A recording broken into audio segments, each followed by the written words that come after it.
It's learning, so. Outdoor discovery school, but with more of a STEM. But cool.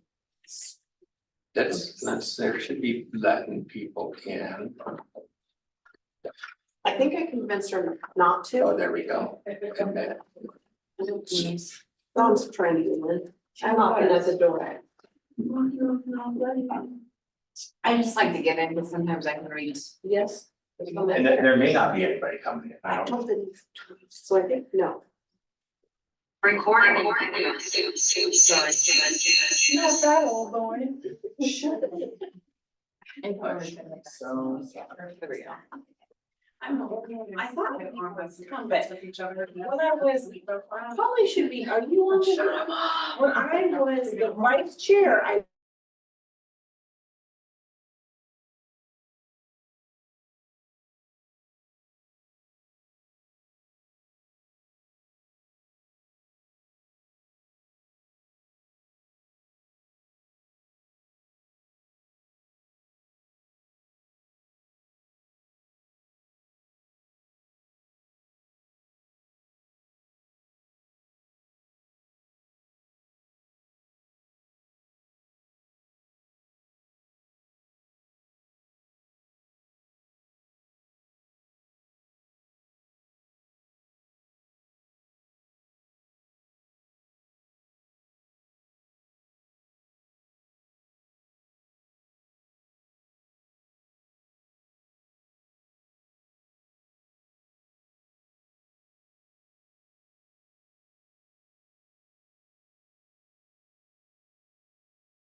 Yes. Yeah. All right, ready? Okay, meeting is called to order. Hello, friends. Thank you for being here today. Happy Thursday. Yeah, happy Thursday. So we're gonna get an EDI update. You are? Looking forward to it. Yeah. Brent, you wanna? I just wanted, yeah, this is, kind of decided on this meeting, giving a kind of annual report on some information that the board has asked for. It's obviously not all comprehensive on what the EDI team is doing, but, it has some good information, and Kelly and her teams work very hard to put some slides together, and there's a lot of narrative around slides as well. So Kelly Soda, we're happy to have you, and we're lucky to have you too. Thanks for having Yeah. us, thanks. Yeah, so it doesn't quite, I guess it was about a year ago, maybe a little less than a year ago, when we brought forward the feedback from the EDI committee around the equity policy and the creation of the AR. And so here we are nearly a year ago and have some information to share with you, some suggestions, ideas, feedback, data points, really thinking about all 7 of those pieces in the AR and how they've evolved and become part of our strategic plan. And really critical messaging around how we are trying to keep that in the forefront of what we're doing. And so we'll share on each of those 7. Some data points that we'll share relate to more than one. There's a lot of overlap in those 7 priorities, but we are kind of highlighting or spotlighting a couple of things. I'll ask you to ask questions however it works for you, if you want to stop as we go along under each or however it works. Save questions for the end, whatever works for you. And then certainly trying to make sense of the data, right? So there'll be times where we can kind of stop and make sense of what we think we see. One of the blessings and challenges of data is we have lots of it. And we have it in lots of different ways, depending on the source that we're using, and sometimes 2 sources don't tell us the same thing. And so one of our challenges is, what is the data telling us? And how do we make sense of it? And what does that tell us related to the initiative, the priority that we have for equity? So that's definitely a journey still for us. So without further ado, and I do have hard copies if you'd rather have that. We have our strategic EDI, our strategic plan and EDI review. So just really to highlight the intent of these priorities, while they evolved through the work of the EDI committee and the policy and the AR, at the same time, doing all of the work around strategic plan and thinking about the next 4+ years of strategic plan, it has become more and more important to really think of them together. The EDI priorities aren't separate from the strategic plan and vice versa. The EDI priorities are, and I'm saying that kind of quickly, but Yeah. those priorities are how we ensure that we are achieving our strategic plan goals and really not leaving any kid behind. We're not looking at averages, we're not looking at all, we're not looking at groups, we're really trying to look at all. The focus is on every student. And if we can focus on these pieces within the strategic plan, we will better achieve our strategic goals. A couple of things to get us started, just some district by the numbers. And it's always interesting to put down actual numbers. We're just shy of 350 staff all together, all different groups. We actually have 13 languages. I'm sure you've seen that before. I can't name all 13 languages, but that's what we have. The students in our population, our focal groups, we'll call them, those are groups of students we really want to pay attention to when we're looking at disparities and performance across different areas. Those are numbers, not percentages. So we have just over 300 students that identify as English learners and just about 64 that identify as dually identified, so on. So those are numbers of students. When we look at that throughout the report tonight, there will be times where we're paying attention to that focal group. Other times we'll be looking at race and ethnicity, gender, etc. Here where we have the ratios of students and staff, this comes up later when we talk about diversifying and growing our workforce and that kind of comparison of how we're showing growth over time. That says staff, it's actually teachers. So it's 39% students, 11% teachers. Jessica and I ran a couple of numbers. This is 22-23. We don't, 23-24 is not, data is not officially out, but based on our current staff, we think that percentage is around 16% teachers this year, which is awesome. Overall, staff, which is good growth, right? Clearly have room to grow still. Overall, our staff is about 24% that identify as a race other than white. And then you can see our students as well. 52% of our students identify as white. I believe it says 85. Yeah. So those are important demographics that we want to see, that we want to measure, we want opportunities to collect, and we want it to be accurate. One of the challenges is making sure that the data we have is accurate, right? When we're reporting it. Race and ethnicity is sometimes a tricky one, right? We have staff that identify multiple races, and sometimes the way that we're collecting that, we want to take a good look at that to make sure we're collecting it correctly. I have a question before we move on. On the experience homelessness, it's huge, 200. Yeah. So my question is, does that, because it changes, right? Like they might be homeless one day and maybe not, hopefully soon they won't. So is that like what was recorded in a year, or is that currently how many students are currently homelessness? That's how many students we currently have identified and under McKinney-Vento or experiencing homelessness. If they qualify at any point during the year, they are qualified for the year. Okay, We so re-identify or re-qualify each year. okay, so they could have been not in a home in September, but now have stable housing, but they still get support for you. Okay. Correct. I was just one, like, because that makes a difference, if it's like today or if it's like the whole school year. It does. And the same is true. We have students that were stable in September and aren't now. And that number has decreased, right? It is decreasing. It's not a limit. And a lot of these are still fire affected families, but many are not. Yeah. So I'm sorry, you said this was 22-23 data, so is this? The numbers of students in our focal groups are current. Which is the The middle center bar graph. graph? Yes, Okay. yes. We report to the state each year on our percentages of staff by race. Okay. So those numbers on the far right were 23 year. Yeah, sorry, that's a bit confusing. Okay, I'll jump into each of our priorities. And I'll just kind of, walk you through how we organized, how we organized our slides. So, priority number one, in no particular order, I should say, but narrow the opportunity gaps, and we gave some descriptor to that in the AR. We identified 3 priority actions in each, or 3 actions that associate with each of our priorities.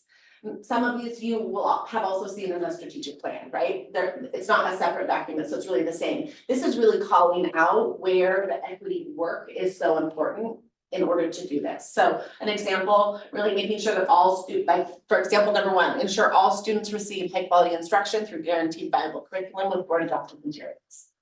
Right? We have board adopted materials, we have a strategic plan director and instructional director with Javier joining our team. We ensuring that every kid in every classroom, no matter the school or teacher, that's an equity piece, right? We can't have different experiences in different schools and not pay attention to the experience that each kid deserves. Providing intentional support for every student through our strong MTSS systems. That's where we are paying attention to every student, right? And then providing comprehensive family support navigation to remove barriers. This doesn't mean that there's not other priorities related to this. We're really just trying to call out some actions that make this work come to life. Data sources in each of them, we will outline data sources that are important for us to have mechanisms to collect. I'm not necessarily reporting on each of those data sources tonight, but what we have found is in order to measure our progress, we need to have the data and we need to have a way to collect it and then a method to review it and make sense of it and take action on it. So these are data sources that would be important for this. We have our big 4, we'll call them. We collecting data on our bilingual staff, on our instructional staff ratios. What that looks like is the number of instructional staff by building. And then extracurricular participation, right? That's, for example, one that is pretty hard for us to collect right now. We want to make sure that we create methods and systems so that we know who's participating. I'll give a shameless plug. When kids are involved in activities, when they're in TTE programs, when they're in band, when they're in swimming, when they're in an activity, they're more likely to stay in school. So we need to collect that and think about ways we can recruit populations that seem to be underrepresented. Question on that, how are we doing at being able to collect that data? Where are we at in that progress?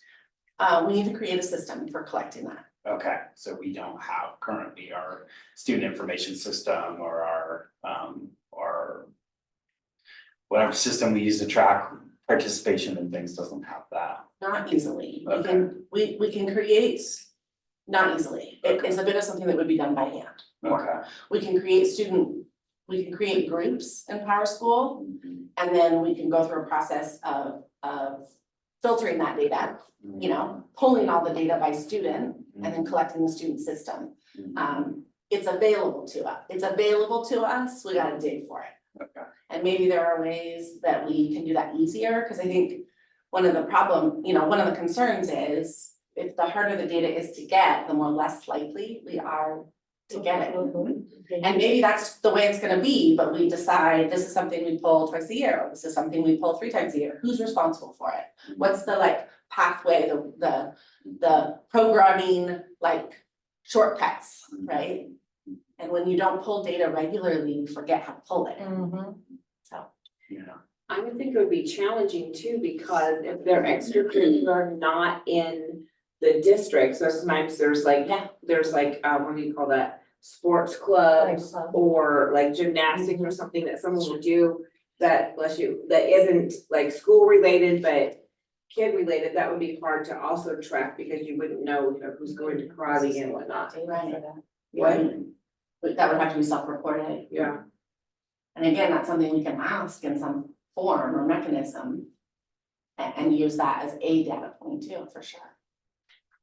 I have another question on this slide, I'm sorry. No problem. It says provide comprehensive family support navigation to remove barriers. And sorry to put you on the spot. What is the most common barrier right now for families? So the most common, I'll just use the big bucket of like basic needs, to be perfectly honest. It's food, clothing, shelter, gas. Really the basics, you know, and that's a little less, but is utility support. We have a family right now that Rosario is working with that is desperately in need of help with first and last and a deposit. So, you know, those are a little less likely, but really clothing is a huge one. And there are a lot of resources in our community for clothing, so it's not necessarily that it has to be Phoenix Talent Schools providing that support, but it's connecting to those Right, resources. right. And a lot of that is an overwhelmed family that knows that that knows there are resources in different places to go, but doesn't have the ability at that moment in time to go do it. So in some cases, it's, you know, that kind of errand running to help remove that as a barrier. That's number one, for sure. Number two, tends to be, like referrals to other agencies of social services, so connecting to counseling, therapy, outside and social services, support with appointments, kind of support navigating the phone calls and things that happen when you need to take care of something. Those are the two most. Thank you. Okay, we'll dig into a couple of data slides. I split these up into 2 slides just so they were a little easier to see, but there are big 4: attendance, academic achievement in reading and math, graduation on track, and then graduation. What you have here is regular attender, and then 3rd grade reading and 8th grade math. I'll give you a minute to look through either in your slides or on the screen. This is 2023 data. This is not a kind of snapshot today.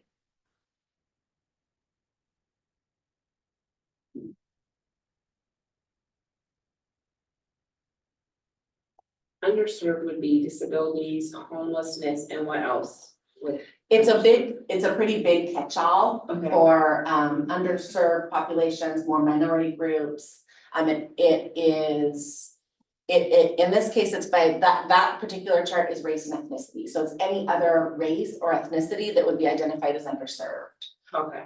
It groups them all together instead of like Asian, Black, African American, American Indian, Pacific Islander. Okay. Right? So it wouldn't be, special ed wouldn't be grouped in there, they'd be grouped by their race, not by their. That's right. We can get the same data though in the focal group. So we can look at it in the same ways that we looked at attendance over here. I just kind of highlighted 2 different ways that we want to look at populations, disaggregated data populations. Thank you, I was just clarifying what that meant, because it means different things in different charts. And that's smarter balance Okay, data from Yeah. last Yeah, spring. okay. 3rd grade reading and then 8th grade math. Thoughts, questions? I'll put you on the spot. What do you notice? Well, there's definitely a gap.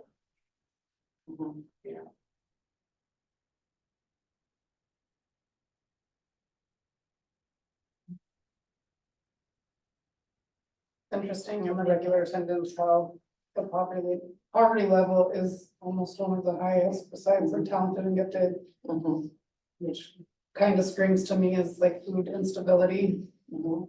Hmm.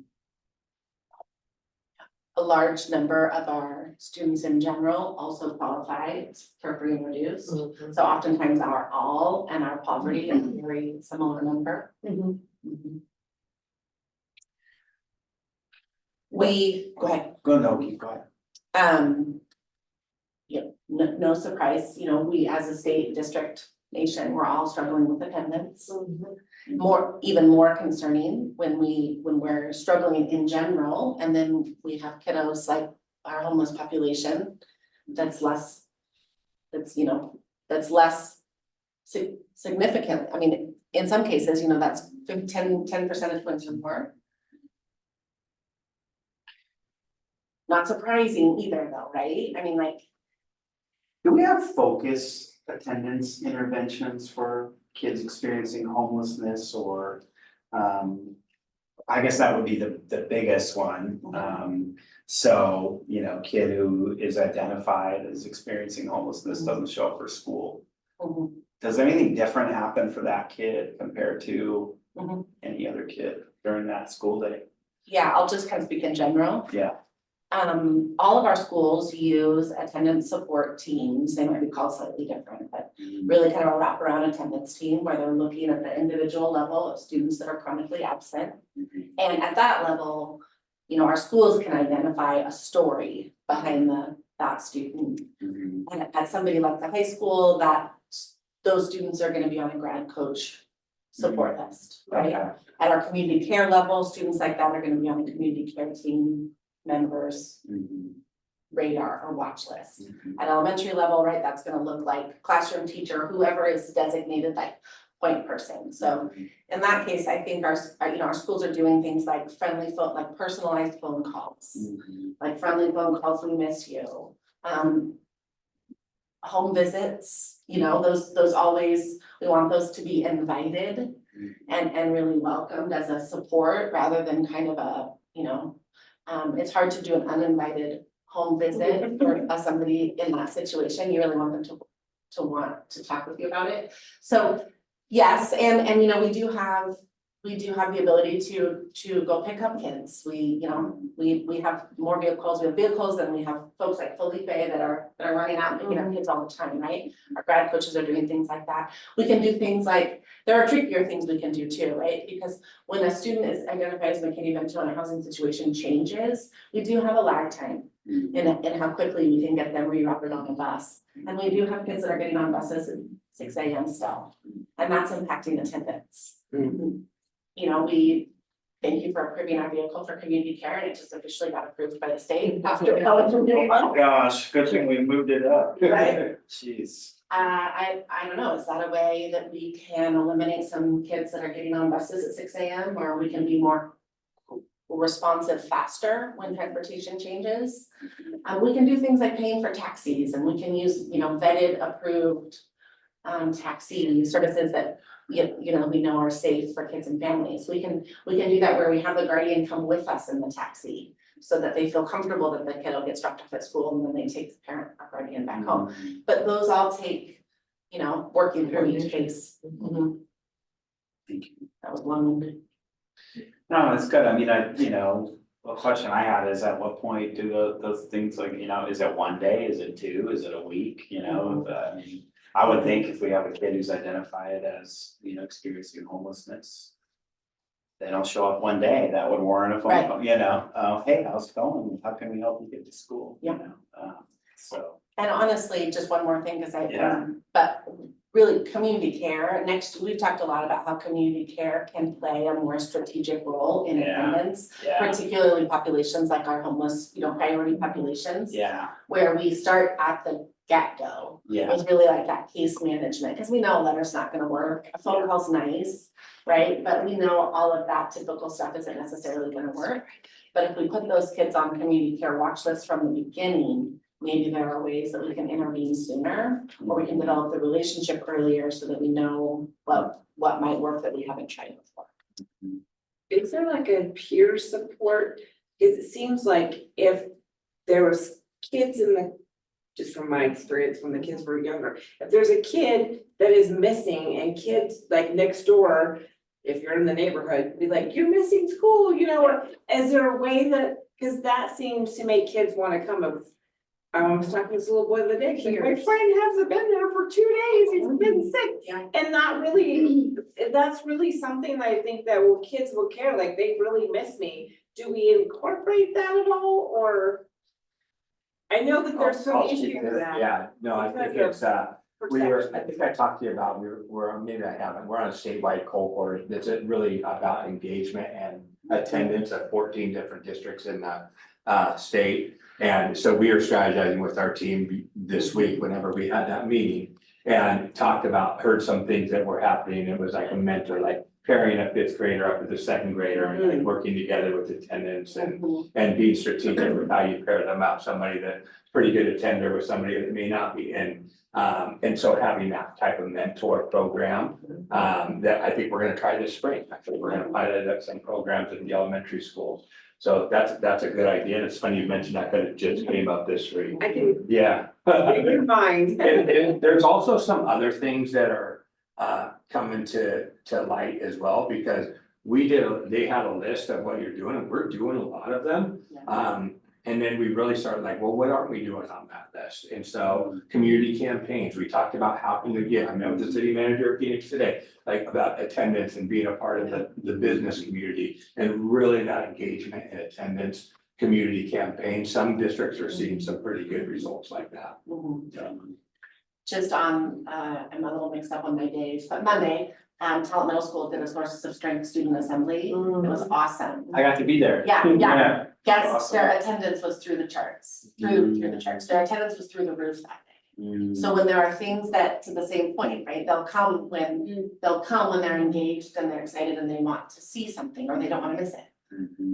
One thing that, I really like the mentorship idea, but one thing that my child has discussed with me that isn't really motivating to go to school is the whole like, you had perfect attendance this week, or, you know, and then the classroom parties that are thrown for that, and like, they showed up every day, but one of their classmates didn't, so then it's like, why even come if I'm not gonna get rewarded for it, you know? I just think that that's kind of like in the other direction, yeah, or for the kids that were actually Instead of it yeah. being hold account. Yeah. I just want to remind you, we're a quarter of the way through the slide. Yeah. They're great, this is awesome. Yeah. This is what it should be, so. What time is town coming? 7. I just wanted to remind you. I know, I was about to. Michael, you Mostly think my- we're watching the time. It's mostly my fault. So these are the next two on the big four, on track to graduate on the left and graduation by, on-time graduation by race on the right. We won't spend too much time on this, but I will just make a pitch. On track to graduate, you know, we've talked with you a little bit. We're working really hard as a district about comprehensive counseling. We have some amazing school counselors. We've got great motivation. We've got some great opportunities, comprehensive counseling, and really focusing on that alignment of 6-12. Graduation on track doesn't start with our 9th graders. It doesn't suddenly, right? No. So it's really, you know, there's a little disparity there and overall, we'd like more on track from the get-go. But really aligning those efforts, starting in 6th grade around what does it mean to be a high schooler? What's a GPA? Why do grades matter? Why does attendance matter? It takes a long time to get a 9th grader on board right now. And those are all things that are amazing. Pitch, comprehensive counseling program can do to help support all kids. This is the guy you need to pitch, right here. Budget season's coming up. Any questions on that one, or you want me to keep going? Okay. So the next one was using disaggregated data to inform decision making. We shared some of that just now, right? And this is where we would make a pitch to really look at data in lots of different ways, dice it and slice it in lots of ways. And one of those priorities is to have a comprehensive system to regularly review student level data at every school site, right? An example of that at the elementary level is EBIS. Our schools have a little different process in each one, and that kind of autonomy and process for each school is great, but it's really just making sure there is a strong system on board at all three, or I mean, not all three, I mean all, right? Middle school and high school too, and how that looks that the focus is on that comprehensive data, that they are pulling data like this in each of those meetings, right? Somebody is coming with the data already pulled so that we don't have to pull the data in that meeting, we're making sense of it in that meeting. And that they're looking at it by gender and race and ethnicity and special groups and focal groups and age, grade, you know, slice it and dice it all the different ways. Involving our educators, youth, family, community, and reviewing that data. Kids have great ideas. Kids have great ideas, and we need to ask them, what do you see and what could we be doing differently? And then that last one again is kind of a broken record, but intentional support for every student through strong systems, MTSS systems, right? When we intervene with strong tier 1, something that's guaranteed for every student, no matter what, every kid gets tier 1. We need a system in order to do that. And then we can be more strategic around who needs tier 2, and we're not responding to all kids at tier 3 instead.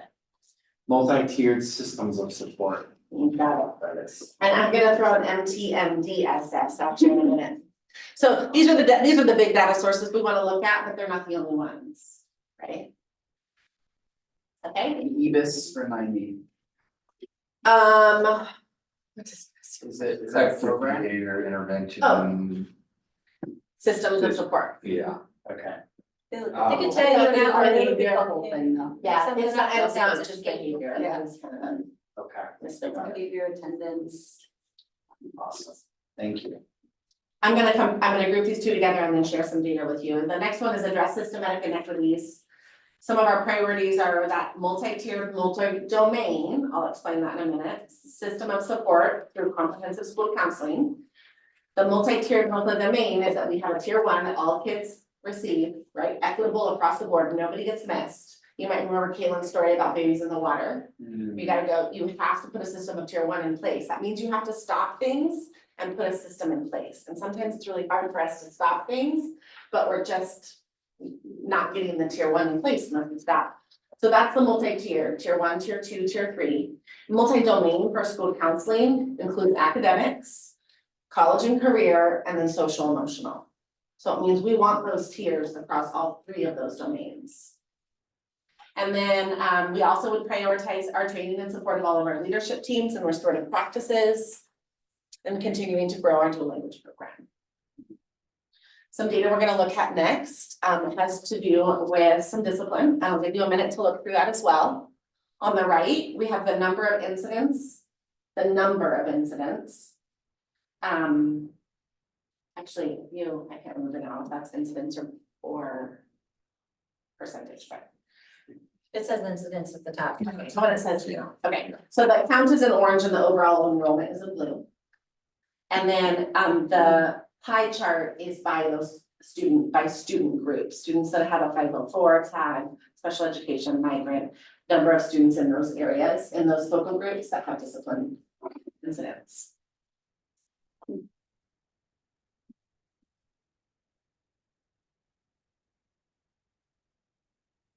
Do you have any noticings, questions, wonderings, concerns? What classifies as a discipline incident officially? Yeah, in Power School, we record incidents as state reportable, so suspension, expulsion. Okay. They are not our lower level discipline or kind of behavior notes, those live in log entries. Okay. So needless to say, we have more log entries in the narrative piece than we do in incidents. Is the number on the bottom per person, like the people, the amount of people or On the students bottom of the graph chart. on the bottom of the graph chart, yeah. Yeah, the 60, Yeah. yes. So how would we interpret, so the incident counts we got, total enrollment, does that mean? The total enrollment by race across the district. So for example, let's look at white, for example. Our total enrollment of students that are white is just about 50. I think it is percent actually. Okay. And then the number of, Percent. yeah, the count is just slightly higher. So there are a few more incidents than there are, right? But those incidents can be the same student receiving reported more than once. Right? So basically, we would like those two lines to be about equal, or maybe the orange less than the blue. What we'd rather not see is the orange line exceed the blue line. Yeah. That means that race is a little overrepresented in discipline. Some of the groups of students though are not large numbers too. And so we gotta keep, kind of look at that sometimes too. Sometimes it can be a couple of students for some reason that have a larger number of incidents. Economic disadvantage over in the pie chart, right? That's pretty much like, remember that is very similar to our all. Yeah, and most everybody qualifies. Yeah, most everybody qualifies, so you could, that's how it's reported in this data system though. So that it's similar to all, so it makes sense that that would be a large number, that's. I think it's interesting that you have 504 and sped separated. They're reported separately. Mhm. So there are 66 incidents. Right, with students that have an IEP. Mhm. So this is something that our kind of those student level teams, we want especially. I would say it's important at all grade levels, at all levels, but this is definitely something that we want our high school and our middle school, right? Paying attention and looking, having that reflection around, are we seeing students that are overrepresented? Are we seeing a student that's represented multiple times? And what are our interventions and support for that student? Okay. Keep going. Okay, the next one has a whole bunch on it. So I'll explain it and then I'll give you a little bit of time. Remember, we are collecting bias incidents information now. We've always collected under a category around harassment, bullying, cyberbullying, discrimination. There's always been a mechanism for collecting under that. There's obviously some overlap in what would be considered bias and what is considered harassment, bullying, and discrimination. So we expect that there are things that are living in both of those collection methods. The way that we collect bias incident right now is under log entries. And we can't currently, so we're still learning how to collect that information in a way that we can make sense of it and look at information. So we collect, one of those ways is through PowerSchool and log entries. And you see that on the left. So incidents collected in PowerSchool were 30, and they're all secondary schools, or middle school and high school. Our elementary uses a slightly different system and it's not in PowerSchool. And then incidents in a Google form, we also have an anonymous, could be anonymous, a Google form that's open to anyone, staff, students, family, parents, community members. That's not used quite honestly, not used much. So there are 2 incidents reported there. And then we categorized it in what was reported. So you can see kind of an overall category, the number of incidents in that, and a little bit of description. So I'll give you a few minutes to look through that. Kelly, how do you make of or what do you make of you have these 30 incidents. And of those, only 3 were restorative processes. And I'm knowing that that's such a big part of, what we do at Phoenix Talent. Why do you think that is? Why do you think that number is not higher? I actually think I think that might be a little underreported. Okay. And I think of things where I see like parent involvement and education interventions, those are also restorative. And so I think it's a little bit of how we are categorizing the data. And honestly, best case, it's all of the above, right? Right. There's some version of repairing the harm, and there's some version of being held accountable. And then there's involvement with peers and family and reflection. And so it's probably all of those things, but it doesn't quite, I think this is a good example of like trying to really learn for how we're collecting. So that we can be responsive to patterns that we see. And are we missing something? Yeah. And are students made aware of the Google form? They have been made aware of it, they've been made aware of it in various different ways. We have posters, we have a QR code, we have, kind of like the behind the bathroom stall idea. That more so secondary, middle school, high school. Sure. A lot, probably less so at the elementary, but I know they have like that signage around. Not necessarily doing like a monthly reminder, but using other like class tag, or we have used social media, but like, I'm not sure, should we be doing it more? Should we be using that method more? And I know Nancy and I have definitely talked about, are there other ways we could be sharing, or someone could share their experience with us that we aren't doing? Yeah.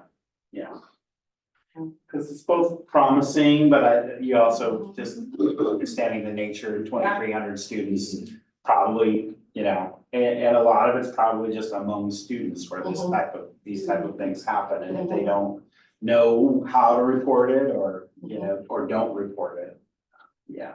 Absolutely. Has there been, yeah, I guess my question is piggyback on that, has there been ways to support students on reporting? Because a lot of time it's the, oh, you're the narc or Yeah. blah, blah, blah. So I'm sure that we're missing at least half. Is there supports on that where students, where they can feel kind of more comfortable? Because, and I also think culturally too, Yeah. sometimes we just, I won't say anything, or they laugh it off or whatever, so I think that, I think that's a big thing, and I'm sure you and Nancy have to have this conversation, that change the culture and also support the student to say something. Yeah, in general, right now, and I certainly hope we're not the only ones, and when you talk to others in other schools, it doesn't feel like you're the only one, but our EDI committee actually talked about just this uptick in name calling or, slurs, name calling, kind of just what feels like more. And, really trying to get beyond kids that feel, I'm trying to get to your question, but kids that feel like, why say anything? Nothing's gonna happen. Right, Nothing's gonna right. change, right? Like, and there's sort of that, it's a combination of it continues to happen. And that building that culture where you feel safe to report or to share and you feel like something's going to be done about it. So I think that kids do report in many cases, but it doesn't necessarily stop it.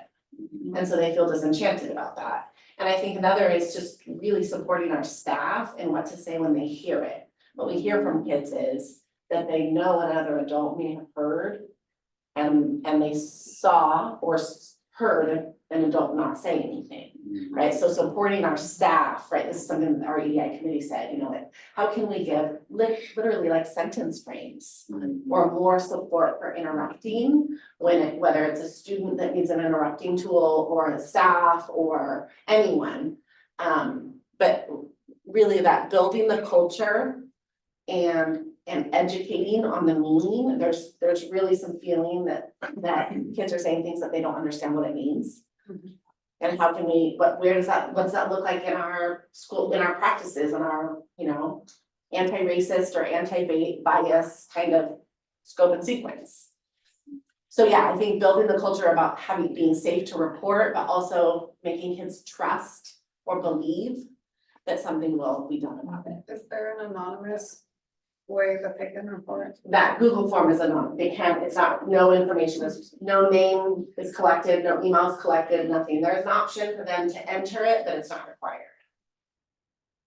I think it's also important for, especially maybe in the high school, but to have the teachers model, because I think that's how we learn, and then maybe even have time. I mean, I know that there's not much time in the days right now, but to have a time to have kids practice and model, because it's a challenge, when, to do that interruption, especially when sometimes it's more comfortable when you're in a good group of friends, but if you're like, on an elevator, that's my challenge, when I'm on an elevator and someone says a negative word, it's like, I am in here with this person, I cannot leave.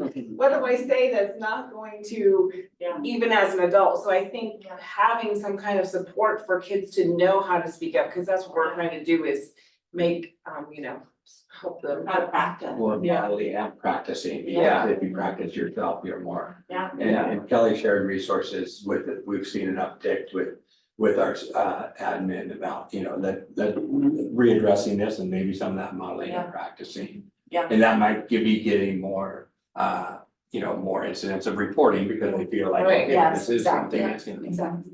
Yeah. The last thing I would say about this right now, just because I wonder about it, we can't right now collect information on the victim.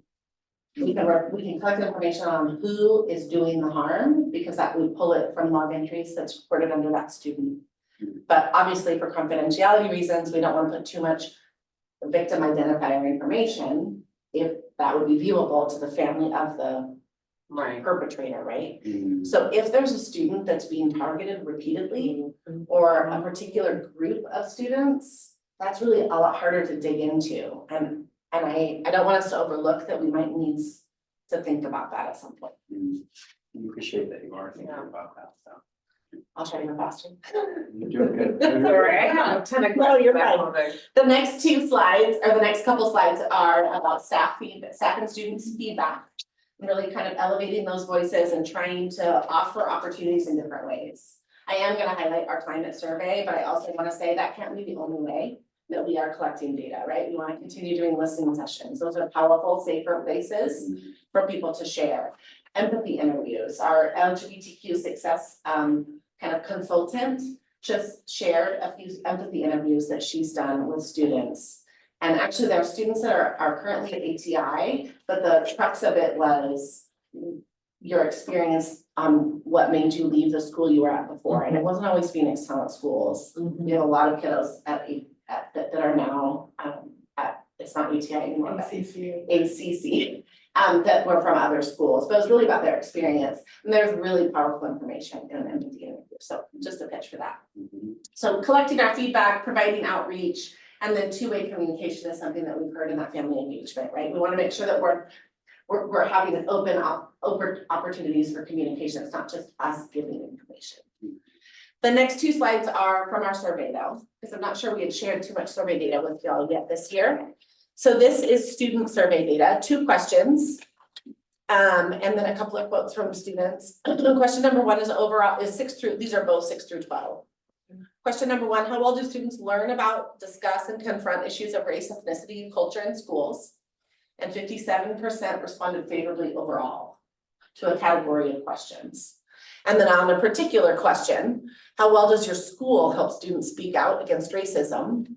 35% overall responded favorably, same 6 through 12. And then I just broke it down, those 2 questions side by race. Do we know how this compares to last year? Because I remember we got some of this. Is this an improvement over last year? This is last year, right? This is our this is actually fall this year. This year. Oh, Yeah. So these 2 questions in 6 through 12 were actually new to our surveys. Oh, they are, okay. So our survey was the same, except we added a few questions specifically around cultural awareness and belonging, and these were a couple of those categories. So we will in the future. This will be a baseline. Yeah. Yeah, awesome. Yeah. Good. Good question. Some great student comments too. Yeah, I love it. I love Okay, and then the same questions actually for staff. it. So in this case, we had 215 total staff, that's all categories, classified, certified, confidential, and administrative. How well does the school support staff and faculty in learning about? 59% responded favorably. And then how well does your school help staff speak out against racism? Overall, 41% favorable. Come on in. Hi there. Hey. Welcome. Thank you. Just finishing up our equity, diversity, inclusion update. So. something along those lines if we walk in the door. Yeah. Just a note here, remember in this survey data, there are at times things that are withheld as confidentially protected. Sure. Didn't fit on my line, but that confidentially protected means there's few enough folks Yeah. or respondents that it could be potentially identified. Sense.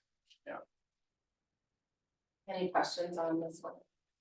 Just an observation, it's not surprising to me that the question on the right is the percentage is higher for staff, because I know we've done some intentional training around that, and so that makes sense. So it just has me thinking of how can we train our students, Yes. how to interrupt racism and things of that nature, so, yeah. The next couple slides are about diversifying our workforce. And Jessica we can kind of tag team. Oh, one. okay. Yeah, no, I'm fine. Writing down these questions. Yeah. So our priorities are continuing to grow our profession with culturally and linguistically diverse, using exit interview feedback to improve our recruitment retention. We do want to, we have great information in that. Using our affinity groups and maybe expanding those affinity groups to support a culture of belonging. And these are our data sources. And then what we have is just a couple of highlights on the next slide to talk through it. So this year, You can see our bilingual staff by building breakdown. This is all classifications of employee in that one. And this is measured by bilingual stipend. You know, any staff that are indicating their bilingualism through that, and how it's broken down by staff, by school. So 15% overall that are bilingual. Not all of our staff are bilingual bicultural, so that's any staff that are bilingual. We have 15 staff in a staff BIPOC affinity group. Would love to see that grow. We have 5 teachers, TWI dual language teachers, that are receiving tuition support and coursework for our dual language specialization, which has been quite rigorous, but amazing for professional development. We have 7 staff district-wide in kind of that hard to fill, recruit and retain category, receiving tuition reimbursement for a variety of programs in professional learning. And then we have 7 additional staff working on that QMHA pathway that we're doing through the school-based mental health work to scale up our employees in the mental health services. So they'll actually even, when they get that far, be able to provide some kind of tier one, tier 2 behavioral health services. And I might add, the board supported the bilingual stipend in Spanish, if you show proficiency, it doesn't matter what classification you are or other type of employee, you get that annual stipend, and that's definitely a recruit and retain tool that we'd like to. So in this one also, I would, our current staff right now, we're about 24% reporting a race other than white. 24% of our staff, about a quarter. Any questions or notes? For those percentages, the last slide, are they percentages of those people? Those are numbers of people. It's very shocking that Orchardville only has one. Yeah. You can pick that open up. Be interested. Something we want to pay attention to our students. Yeah. We could lay it. Okay, I think this is the last one, maybe. Professional learning, right? So providing our ongoing training for staff is well timed, right? For, I would say staff and what you just said, and students on how to interrupt and respond to racism and forms of hatred, cultivating a culture of anti-racism. Continuing our staff trainings in diversity, equity, and inclusion, and I gave some examples. And then partnering with our community organizations to support that culture of equity. The example of that is, you know, we have great partnerships with Boys and Girls Club, YMCA, other community-based organizations that come and serve as volunteers. Having that shared vision of what culture looks like is a great opportunity for us. And then some ways that we might collect data on that. On this, on the data here, you can go to the next one. We shared some feedback. As you might remember, we did 2 days, 2 4-hour days, so about a full day, maybe, yeah, about a full day altogether in Foundations of Equity training between last May and late August last year. So about all staff, pretty much, you know, there's 350 staff or so had that foundational training, really important opportunity for us to common language, ground level understanding and learning and conversation. We now have that question that you'll see in maybe one of those is what's next.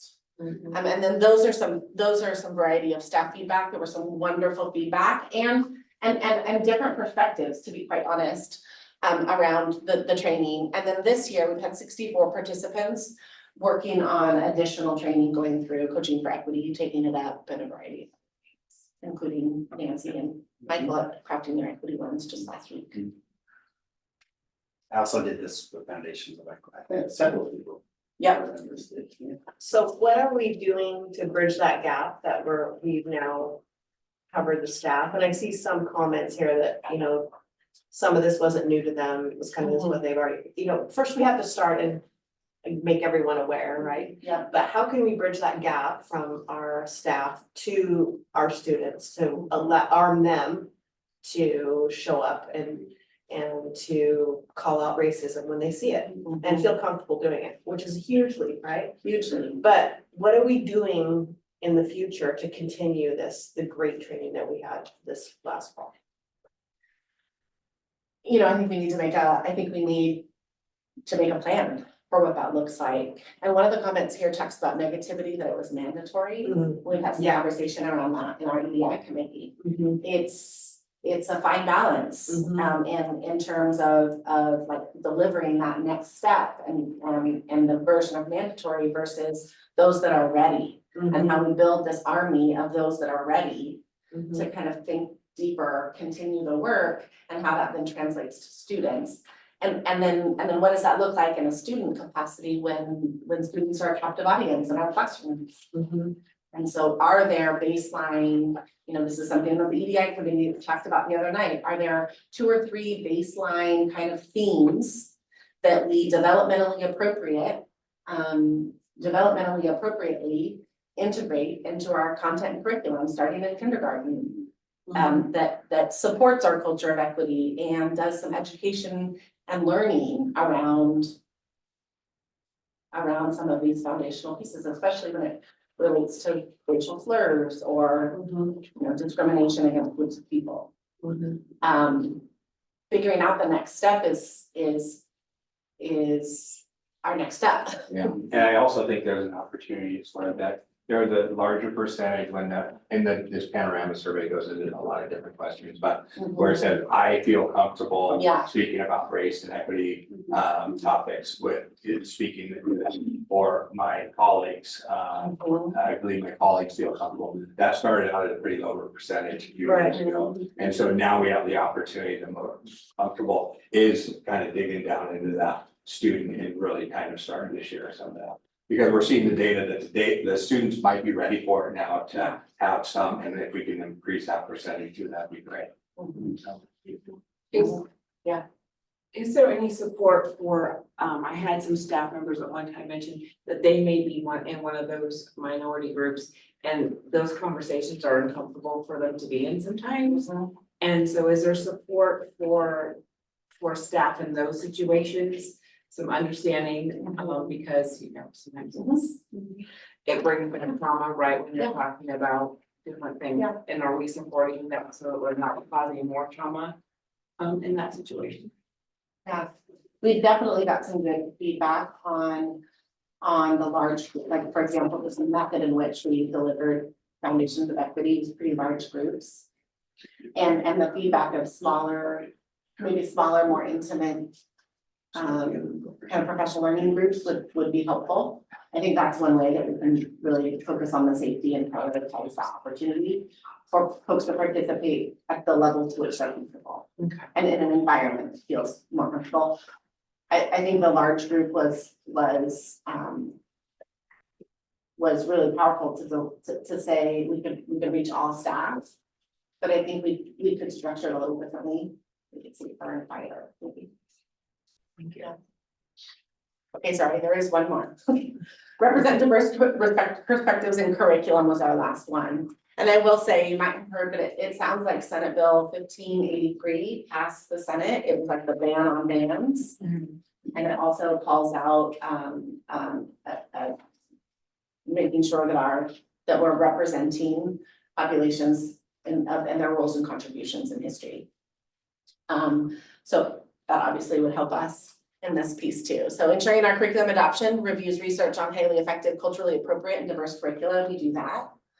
Committing to expanding our curriculum and materials. We have, you know, there's great support for that and we want to continue to do that. And then this one feels a little odd in this location, but it is responding to disparities in our course enrollments. Making sure that we have our student populations equitably represented in advanced classes or CTE classes or any of those.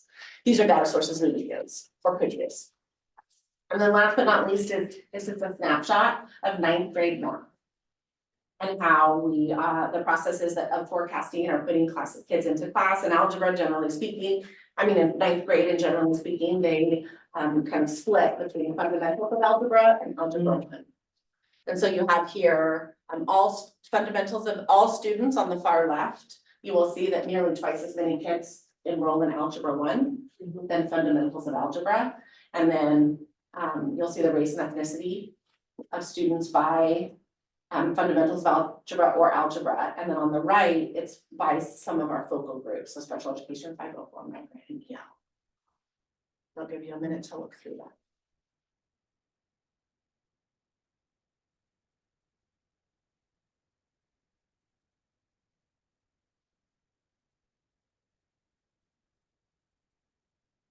Generally speaking, we have twice as many kids in algebra 1, so it would make sense that we have more kids in algebra 1 by race and ethnicity as well, or by focal group. Do you have any noticings or questions?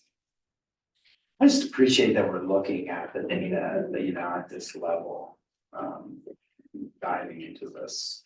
This is the first time I've seen something like this in a school report and, 8 years serving in school boards, and I think it's always good to find new ways to look at things and, identify what needs to be addressed and where some of the gaps are. I think this board has been, really forward thinking, really disaggregating data, and I think you heard from Kelly, sometimes that's tough to get. And so we need systems and processes in place to be able to pull that, so, yeah, actually it leads into our next. Yep. Sorry. I think that we are trying to move the needle in math and reading, and so we need to be able to look at this Yeah. and how this impacts those Mhm. numbers, right? Yeah. And then we can grow those numbers, exactly, Yeah. right? Yeah, and in some cases, we need a baseline number, Right. right? We need to know what it is. And that really is, that the piece about equity is how are the decisions made on how they get placed into either of those classes? And are we using the right data sources to help us determine what's best? Right. Right, that's the equity piece around who's making the decision and what math class they go into, and that we're using, fair and equitable way to do that.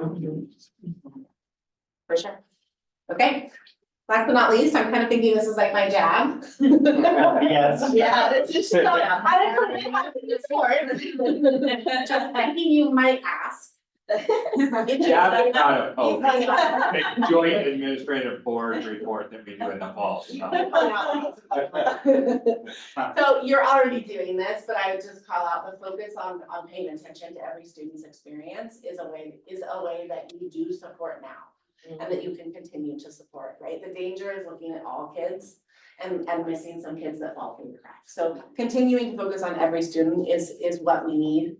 Some things that help us do that is allowing us to really look at equitable grading practices, right? Are we using attendance and behavior in any way to impact our grading practices? That disadvantages populations of kids, like our homeless population that we saw struggling. Allowing multiple opportunities for proficiency, right? We have different kids that need different things, and if they can show different ways of proficiency, that allows equity for that kid. Systems that support comprehensive data, right? The easier we can get that data and really make sense of it, we do less of this filtering through all the data we have and more of making sense of it and what to do. And then pathways for every learner, really just continuing the pitch to continue to think about not every kid needs the same thing as they think about post-secondary. And your support and focus on equity, and sometimes it's difficult and scary and controversial. And so I'm so grateful for your support to lead this with us and to support it. Thank you for all your hard work. Thank you so much. Thank you. Really appreciate it. Really short report. Thank you. Lots to think about and look at and chew on. Do you want to just 3 minutes? We'll do a 3-minute recess. Sure. And be right back and we'll welcome our guests. Welcome. Hi, how are you? Good to see you. You're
Very set up like a record. Awesome, good.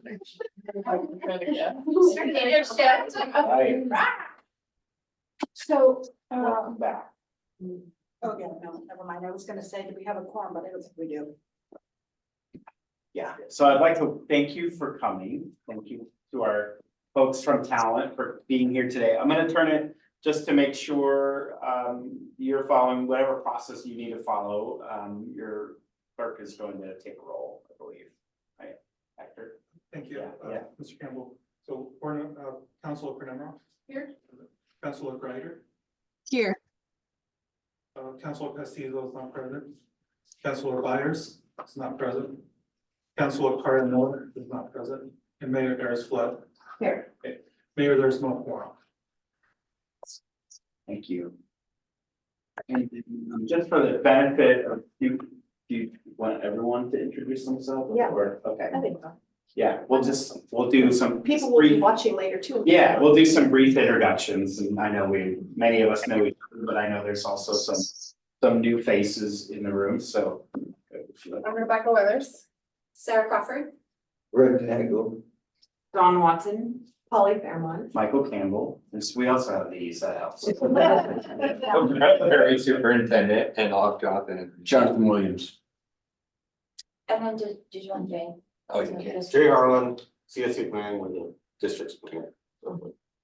And Jonathan is the hydrogeologist who did the environmental study on the property, so, yes. And the counselors, Counselor Pestiza was planning to be here, he got called out of town, Perry Miller got sick, and Anna Byers is chairing a different meeting tonight, so but they all know that it's being recorded and that they can get to the recording, so. Okay. Good, absolutely, yeah, Gary Nolan, city manager. nice to see you. Welcome, Gary. Couple weeks on, 2 or 3 weeks, month? Almost into 3 months. Okay. Oh, 3 months. Oh. Way off. Yeah, Getting close. we feel extraordinarily lucky to have Gary with us. His experience has just been phenomenal. He hit the ground running and we are in good hands. Awesome, Yeah. great. Very good, okay. Thanks for having this. I know our staff talked and leadership is chatted about this project and the UGB annexation. Some things came up about prior use. And we've been doing some due diligence and I think you sent the information on for phase 1 and phase 2 to, I just want to turn it over to the expert, Jonathan, because he has been doing the studies and he can share kind of his analysis, and then we'll entertain any questions or, if you have any. So, Jonathan, sure, it'd be great. So I'm gonna give you a good synopsis. And then if anybody wants to get the report, my understanding that's gonna be available. There's tons of data in there, so I don't wanna bore people to death with all the gory details.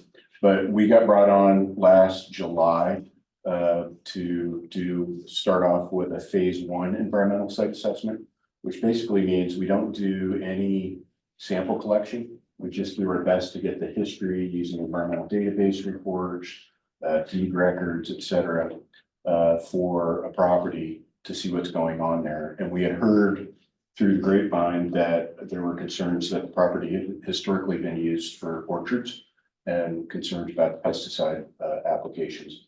I guess let me back up a little bit. So I've been a registered geologist in the state of Oregon since 1996 and been in the Medford area for about 25 years now.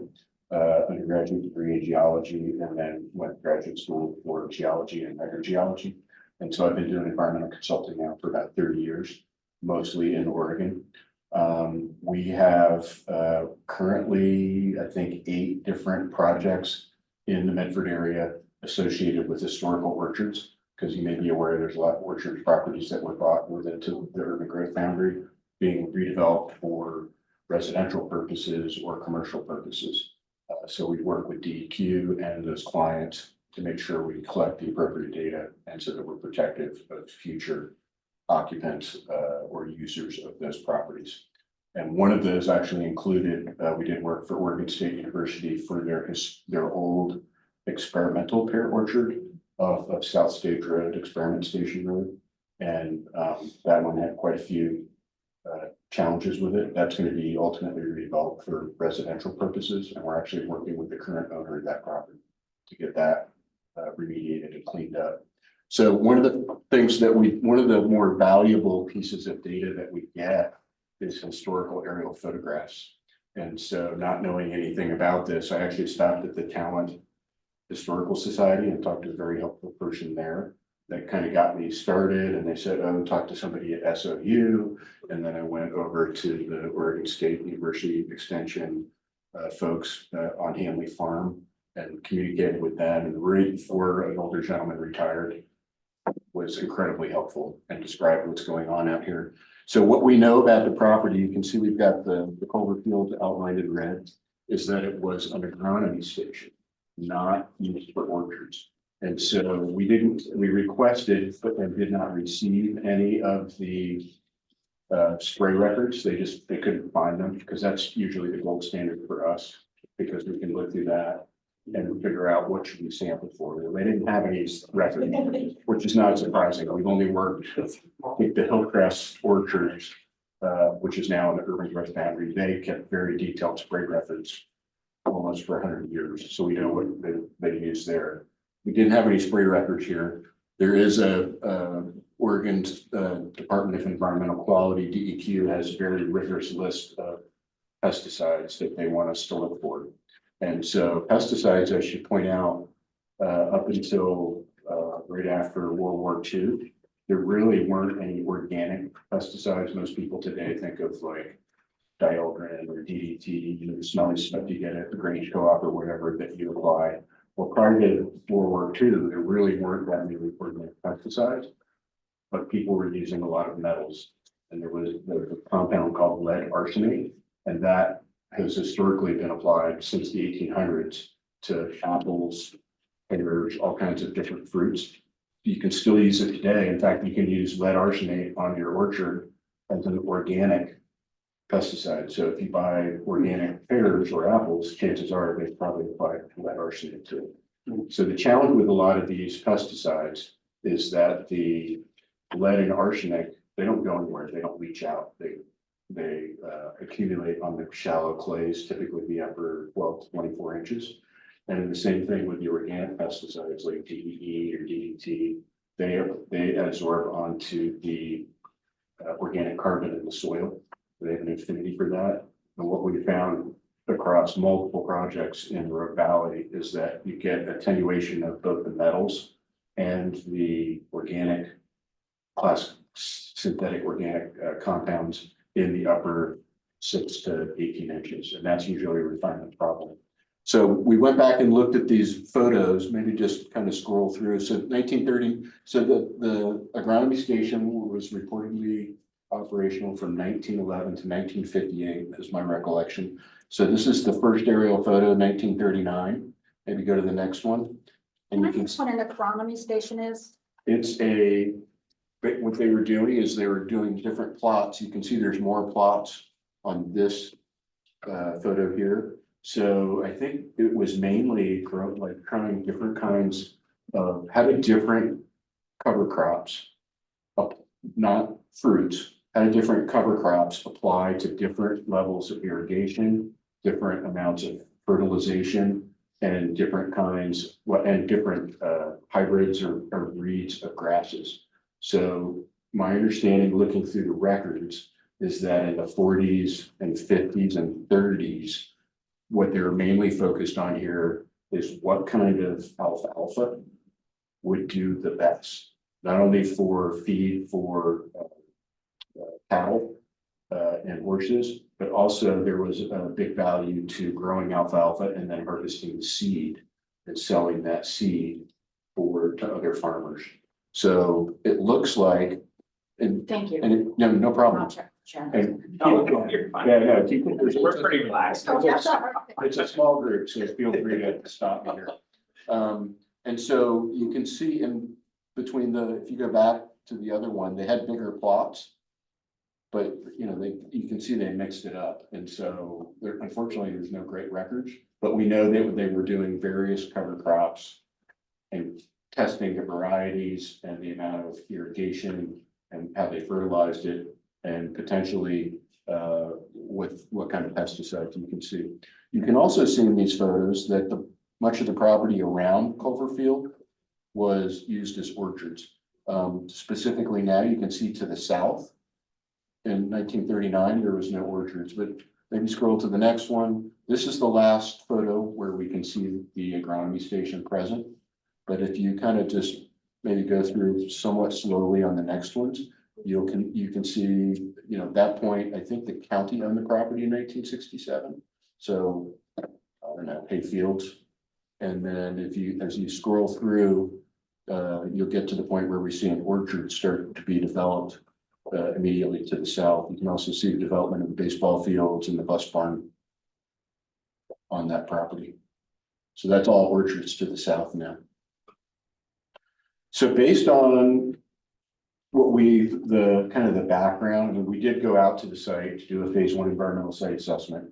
The objective really is to tell our clients, you have, for lack of a better term, I call it an environmental red flag. We call it a recognized environmental condition is the terminology, but you know, are there any concerns on your property that are worth investigating, or you should be concerned either from a liability standpoint or from a health standpoint to the people that are on that property. So at the conclusion of the phase 1, we basically said, okay, it was not a pear orchard, that's good. But it was an agronomy station and we don't know what's out there. And there's no available records. The only thing I got from the Oregon State University gentleman that retired was that they probably did apply pesticides, but he didn't know what kinds or how much. So the conclusion of the phase 1 was that we recommend you do a phase 2 and collect some soil samples for all types of analytes that are required under DEQ's guidance for when an agricultural property is redeveloped for some other purpose. And so there was an extensive list. So we went out and we dug 16 and 11, 27 test pits with a backhoe across the property. Now it's a big property, right? It's 40 something acres. So we were very clear in the phase 2 proposal that we submitted that, you know, we're not going to go out there and we're not going to spend $200,000 on lab fees because it gets really expensive when we start analyzing lots and lots of soil samples. We're going to do let's call it a 5,000 foot view out of the Cessna, right? So 27 test pits sounds like a lot, but it's a big piece of property. So the data that we collected realistically probably aren't the be all of end all. There's probably going to have to be some additional sample collection done to firm things up.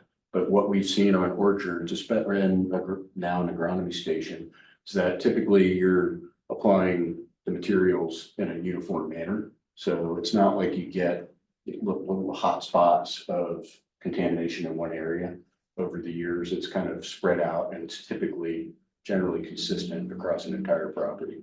So we dug those 27 test pits and collected, we mixed a lot of the samples to make a quote unquote composite sample because of the cost. To run a single soil sample for all of the pesticides constituents is about $900.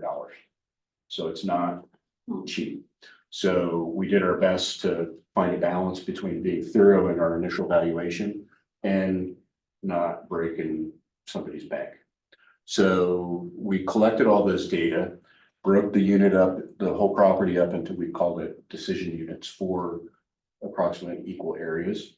And what we found is that there are low levels of arsenic above the regional background. We have in all across Oregon and especially in the Medford area and the Klamath Mountains region, we have naturally occurring arsenic levels. So a lot of people have arsenic in their water, and the naturally occurring arsenic level in the soil in this area exceeds what DEQ would like to even have for on people's residential properties. But I can guarantee you, I can go anywhere in Jackson County and collect a sample of soil, and the arsenic concentration will be above what DEQ says the risk level is for a residential property.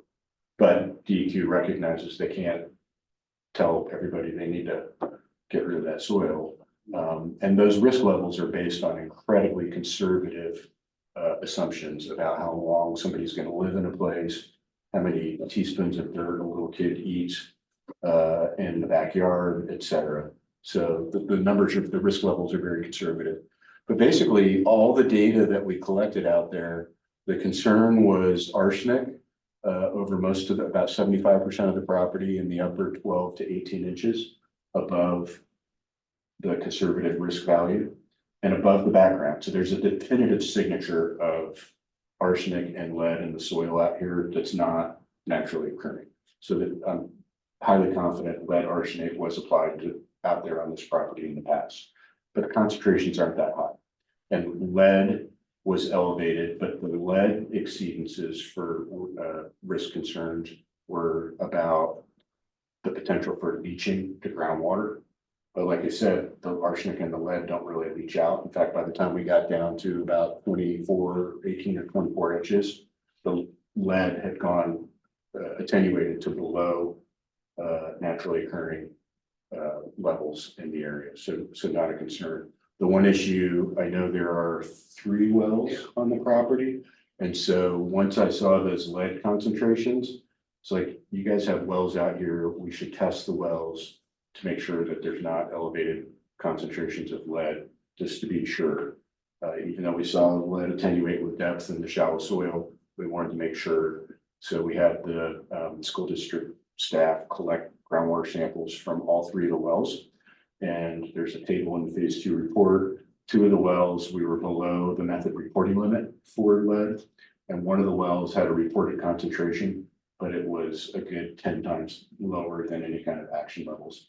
And correct me if I'm wrong, Brent, I don't think any of that water is being used for drinking. No. So anyway, so we went that extra mile to look for that. So take home message, there are issues. Primarily the concern is low levels of arsenic. As a registered geologist in the state, if I've got a code of ethics that I have to apply or abide by.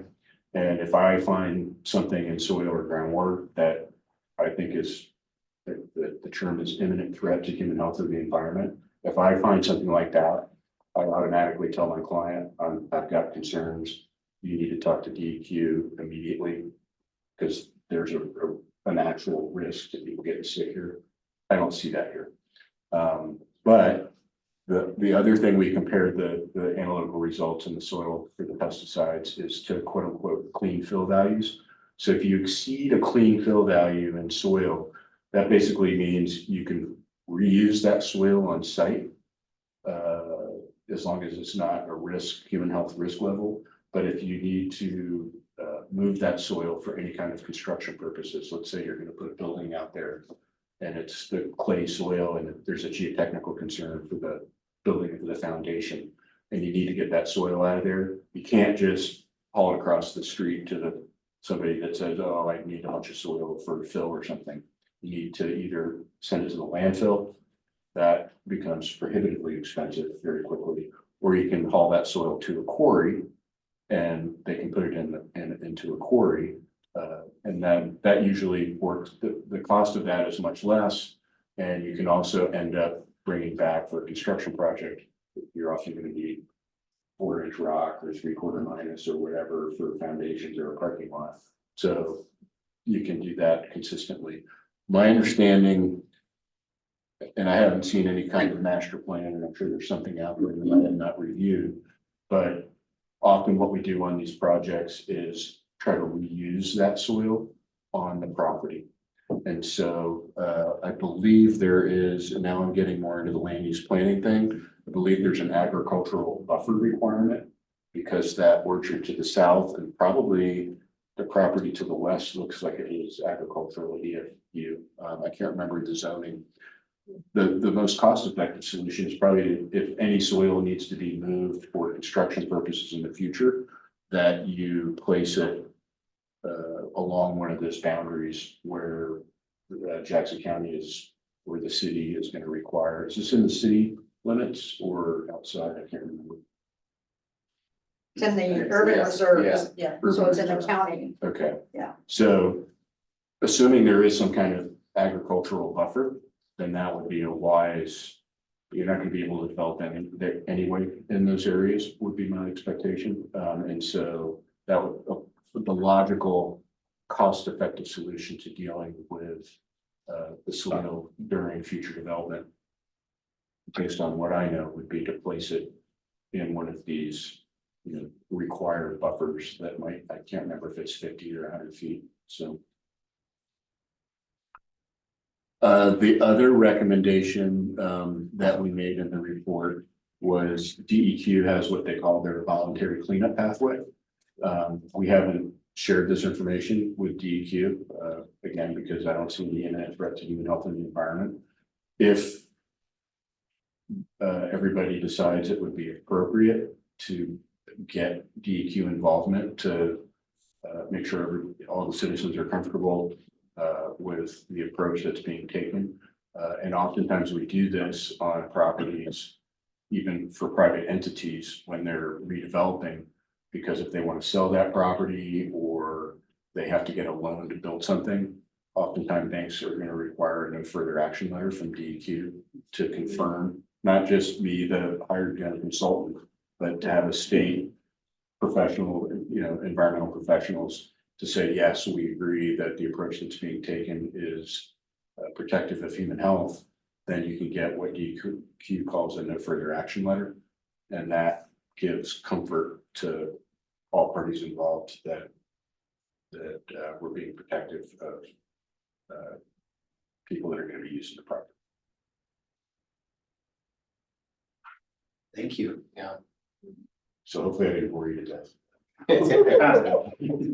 Really interesting. I read the entire environmental report. I read the entire 16-page SOBES report, which actually speaks to a lot of what they did on the property. I They recognized it, yeah. traveled all over the world in the 30s or even earlier than that, 1911 and 12, going to China and bringing back pear trees to plant and see which pear stock. It's actually really, it was the most riveting 16-page read I've had in a long time. So, which is kind of sad, I know, but it's just historical. It's actually, it was pretty good. So, yeah, at this point, I think it'd be appropriate to open it up to any question that you might have or. Well, the only question I have, thank you so much for the great report and also appreciation to the school district for sending us the environmentals. I had a chance to go through them yesterday and I was, I have a lot of confidence that the school district is doing what they, doing the due diligence that they said they would. And I really appreciate that and providing that information is helpful for all of us. The only question I really have is that it sounds to me like that your study includes information, having the information of the it's the SOBES report, I call it the SOBES report, Southern Oregon Branch Experimental Station. And there was some reference to some other chemicals and around pear, some of the pear experimentation that they did in that report. I just want to make sure that when you were doing your studies that you were informed by that report or maybe consequently have. Yeah, I didn't actually find that report that I can't remember who shared that with me recently. I think it was John McCallum shared that with me. We did not find that in our initial investigation back in July of last year. We just got, communications. And I documented what I heard from and talking on the phone with the senior folks from the out at Hamley Farm, that it was an agronomy station, but I didn't get that 16-page document. I found that most of that document seemed to be focused on the work that was done at the experiment station farm. But the list of pesticides that we looked for on the study on the Colver Fields property included a whole suite that is identified by DEQ. And so a lot of times under these, like when we enter the voluntary cleanup pathway, and it takes a while to get DEQ is, I would say, I think they actually have, I won't say adequate funding, but we work with the folks in Eugene, that's the Western region in the cleanup program. And They are understaffed mainly because they don't want to hire people that are not good. And so it takes a while to get a DEQ project manager to work with us. But the projects that we have already gotten acceptance of, we have provided them work plans before we even go out and do the sampling. It said, here's our sampling, here's how we're gonna collect the samples. And when I say work plan, it's like 15-page document about this is how we're gonna do everything so that they can see all the methods. And they've approved that in a manner that was very similar to what we did here. The analytical suite was identical. So it's pretty, if you review the report, you'll see some pretty gory detail of tables. So it's pretty comprehensive. Great. So just for clarification then, you've had an opportunity to look at the report and compare it with the list of chemicals that are. I reporting on reviewed that report after, and that, I got that like a couple weeks ago, I want to say, before we finalized this report. But it was very general. It just said pesticides and fertilizers. So unfortunately, no. Like I said, I've only worked on one project where we actually had detailed spray records about we used these combinations of chemicals. And in those cases, we've retained a agricultural specialist to look through those lists. Because a lot of these pesticides are relatively benign. They break down quickly, or they're not toxic to humans, right? They're all those pesticides are designed to kill bugs or other vegetation herbicides. And so a lot of those, there's actually a very good available data set on toxicology for humans. And so, 90% of those just automatically fall away because they break down rapidly or they're not toxic to people. Yeah, so what I'm hearing is that really the table of work that you did likely exceeds what's in this report. And do I understand what you're saying? Yes. Yeah. Because it just said pesticides. So we sampled for all the pesticides that DEQ is concerned about. If that makes sense. It did make sense, yeah. And just to share, one of the recommendations is to work with DEQ and John and Jonathan will start trying to get in that hopper and get on that list, because we know that'll be important and we share the same interests, so. To try and get a DEQ manager to work with? Yeah.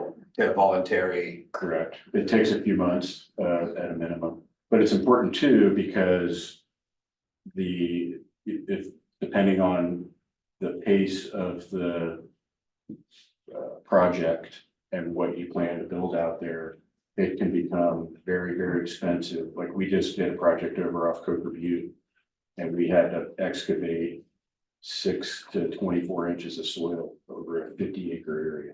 And then move that same property owner has the old orchard property that's adjacent to it, that's outside of the urban growth boundary. So the soil is impacted actually much less than what we have here.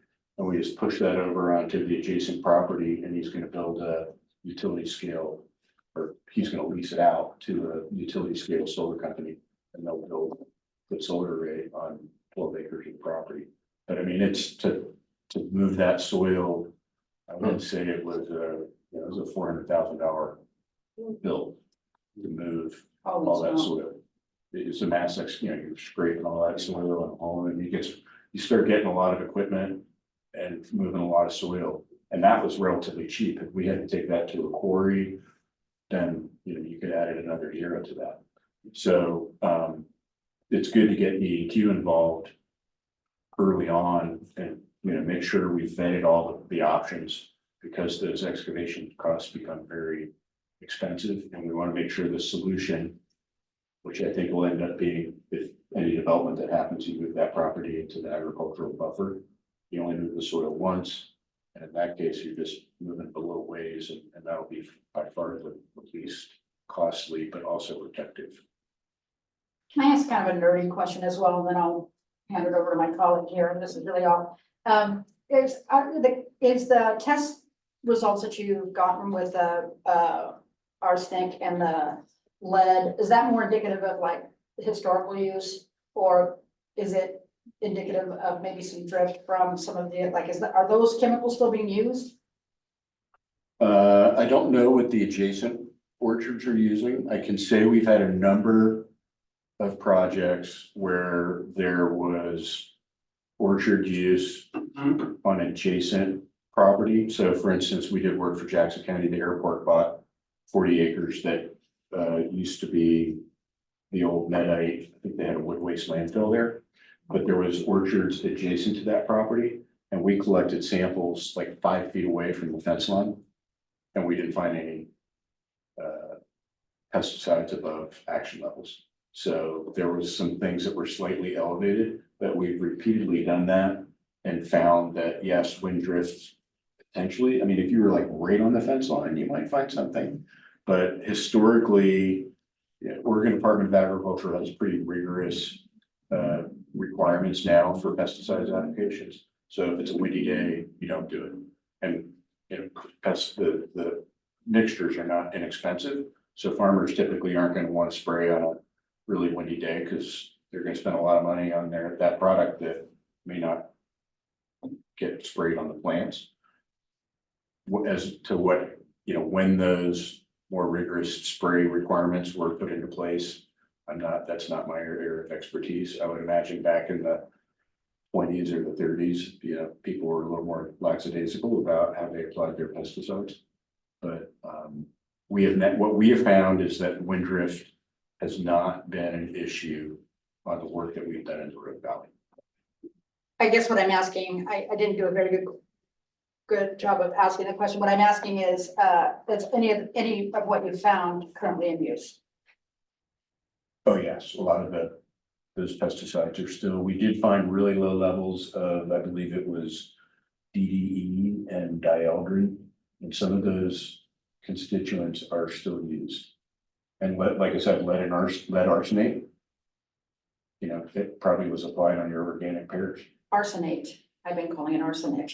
Well, when they say arsenate, it's just the mixture. Oh, okay. So when you analyze a soil sample, it's a lead arsenate is a mixture of lead and arsenic. And so we find that's typically the big problem here in the Road Valley. Yeah, well, here I am demonstrating my ignorance about this, so. Councilor Palmer, did you have anything? Well, yeah, so just to drill down, so, we're kind of trained to be, lead is extremely scary, so when you say that the levels of lead that were found, even if kids are putting dirt in their mouths, it's not of concern, is that? That's correct. If you look in the tables in the report, so DEQ has, they have risk-based concentrations. We call them, the acronym is RBC, and that's depending upon, and they have it for different exposure pathways. So the most common one, and the one that's really hard to eliminate, especially on the fields, is the soil ingestion, dermal contact and inhalation of dust. So that one is, in this situation, would be probably the most applicable pathway for exposure. The other pathways are leaching to groundwater, right? So you've got this contaminant, it rains, in the wintertime, it leaches that contaminant out, it reaches the shallow water table.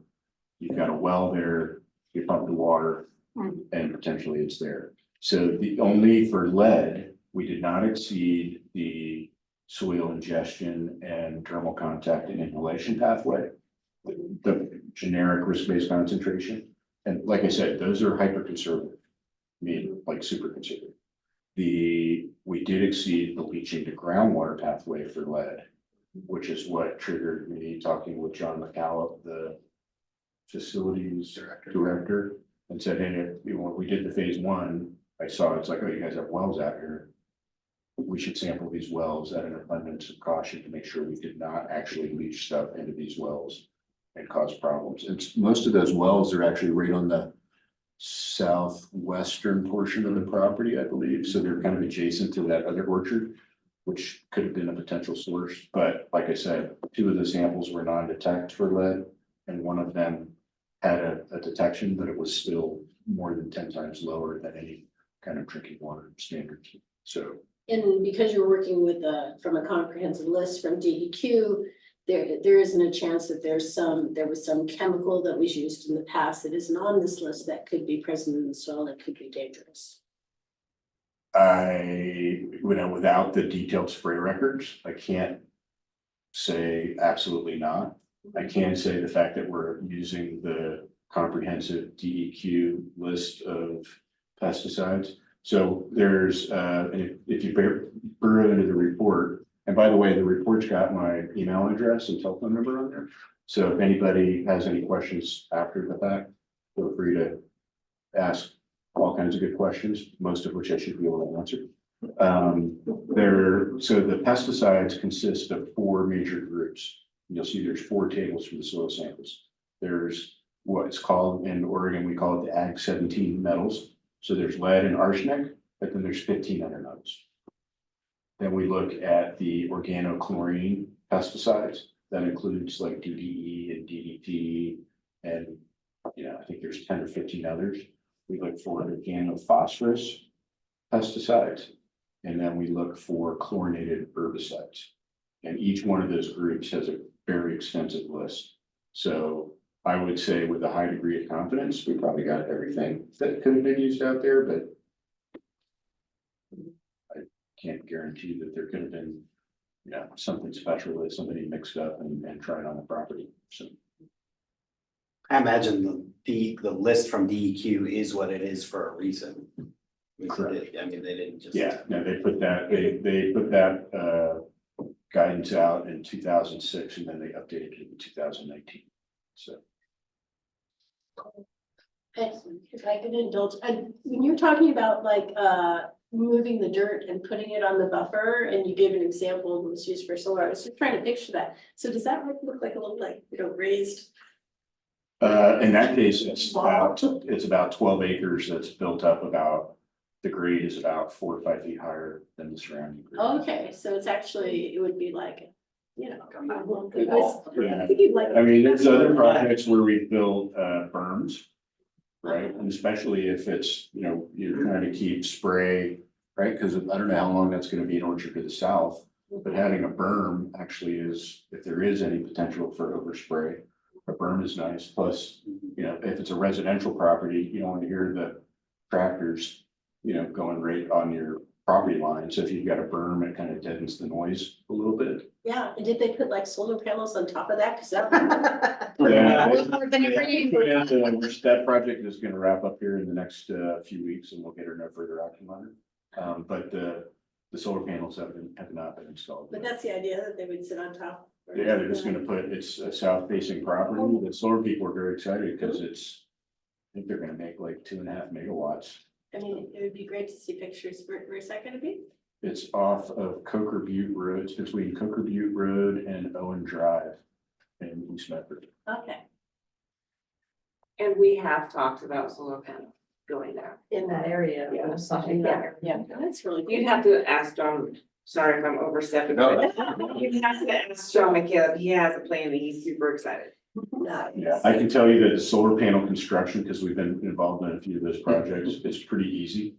And they go in, they don't weigh that much, and they just basically like vibrate or push in a little aluminum I-beam, and then it's just a rector set. I mean, they can put those things up really quickly, and it's not much load bearing needs, so. Did you have something, Jay? Oh, I was just gonna take credit, that was my idea on that project. You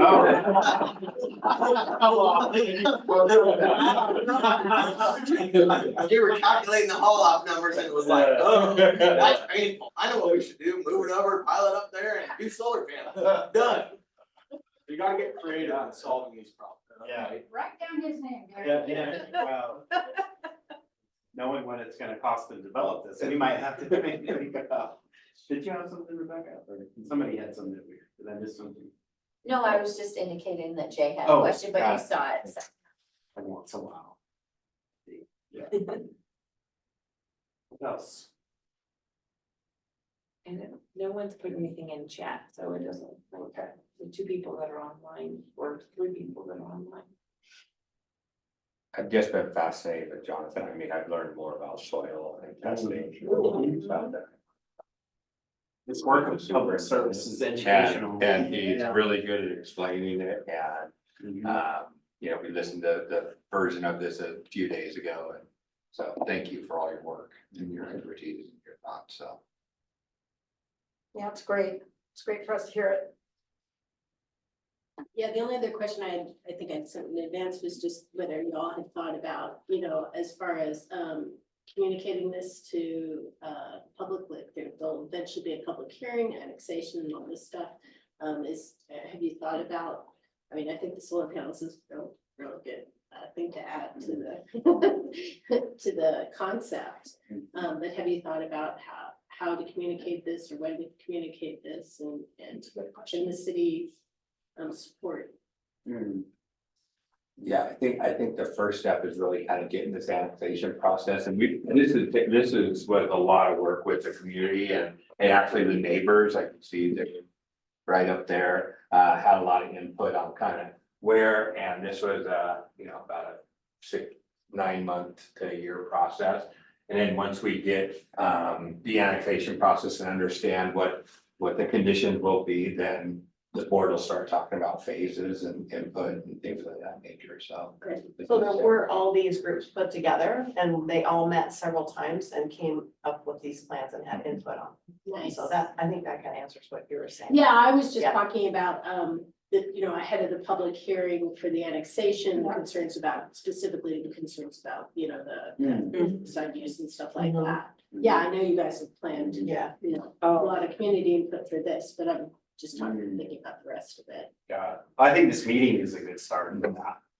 A public meeting that's recorded, that we're sharing a pretty thorough review of the environmental study and impacts, and based on what I've learned this past week, this property is in really, really good shape compared to a lot that is seen around the area, considering the agricultural history and things like that. But yeah, I mean, that's always something that we strive to do, is really good communication with our stakeholders, and certainly of interest. But I think things like this are helpful to that end too, for sure, so. I did have another question, actually, a resident asked me to ask, this is all before everybody's time, so if nobody knows the answer, that's fine, and I got the question late today, so. Was there testing on, you probably, with your research, you might be the one to ask, was there testing on the property prior to the current use? Was that in any of the records? We did not find anything on that. So this is the first time that there's been an impact? To my knowledge, it's the first time anybody's collected soil samples out there. Okay. I want to reiterate what she's saying, is this is something that we've talked about. Because the next step in the process is that there will be a public hearing, and the stakeholders are our stakeholders as well, right? It's the whole city of talent, who have a stake in what we bring into the city limits. So there's every reason to believe that there'll be that'll be a hearing that people will be interested in. So I do feel like the best thing that we can do is have a really great staff report, which we have all confidence in our city manager. And perhaps working together with the city, with the school district and John here, to put together a staff report that's gonna make for a really good record and be really robust with information, so that people can have a good understanding of what it is that we're considering annexing. So I think that that's a really good point to bring up, and let's leave it with you guys to think about what that would look like.